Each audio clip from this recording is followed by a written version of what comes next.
Hi guys, in here and this is another video about Pi Network kasi diba last time we posted a video about Pi Network and the price per token kasi last time it was 31 to 32 pesos pero for now guys it's soaring to as high as $1 or 50, almost 50 pesos.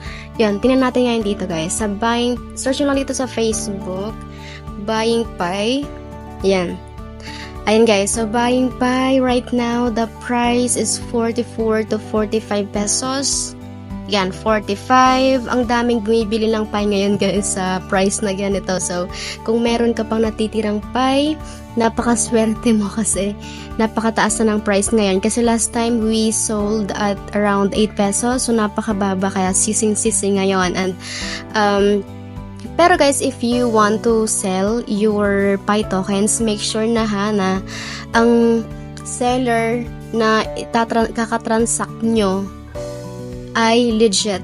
Make sure to check their profiles, make sure na hindi dami yung account, make sure na hindi nakalock, at make sure na marami na silang previous na successful transactions with other sellers as well. Kaya naman, lagi nyong i-check talaga at ipa-vouch yung makakatransact ninyo or bibili ng Pi tokens ninyo. So, marami ang nagtataka guys kung bakit ang taas na ng price ngayon sa P2P or sa peer-to-peer dito nga sa Facebook at sa ibang social accounts. So, kasi hindi pa naman siya, although hindi pa naman siya nalilist at wala pa naman talagang announcement dun sa mainnet ni Pi Network, pero ganito na kataas yung pricing niya ngayon. At ito ang dahilan guys, ito yung nakikita namin na isa sa mga dahilan kung bakit ang taas ng price niya ngayon sa peer-to-peer. Kung makikita natin dito sa Google, check natin ito, check natin yung mga articles.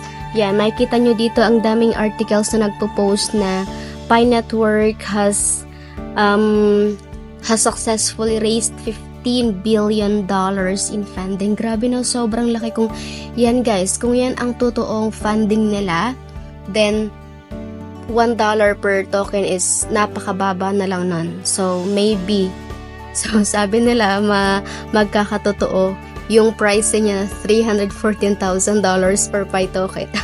Pero ayan, check natin. Basahin natin dito kay, sa isang article from Binance. Ayan, from Binance na to guys. Sabi dito guys, rumors have been swirling claiming that Pi Network, which is the mobile mining sensation, just bagged a jaw-dropping $15 billion in funding. Grabe no? Although the amount remains undisclosed, hindi naman talaga siya na-disclose pa in public. And then Pi Network has undeniably gained the support of three key investors. So, marami rin siyang investors guys, pero may mas malalaking investors din siya. So, possible na ganito nga kalaki yung amount niya, or if not naman, mas malaki pa rin yung na-raise nilang funding, diba? Kasi dito sa isa pang article, makikita natin dito. Nakalatag dito yung iba-ibang investors ni Pi Network. Dito guys, Designer Fund, 137 Ventures, Yulu Ventures, and then marami pa actually ibang ventures or investors invest kay Pi Network. Kaya pero ayun nga, hindi pa naman talaga na-announce yung mainnet nila. So let's hope for the best na lang para sa Pi Network and for all Pi users. Kaya continue lang guys yung pag-mine niyo sa app. Abangan lang natin guys sa Twitter nila. I think they will just update kung meron mga latest na announcements nila.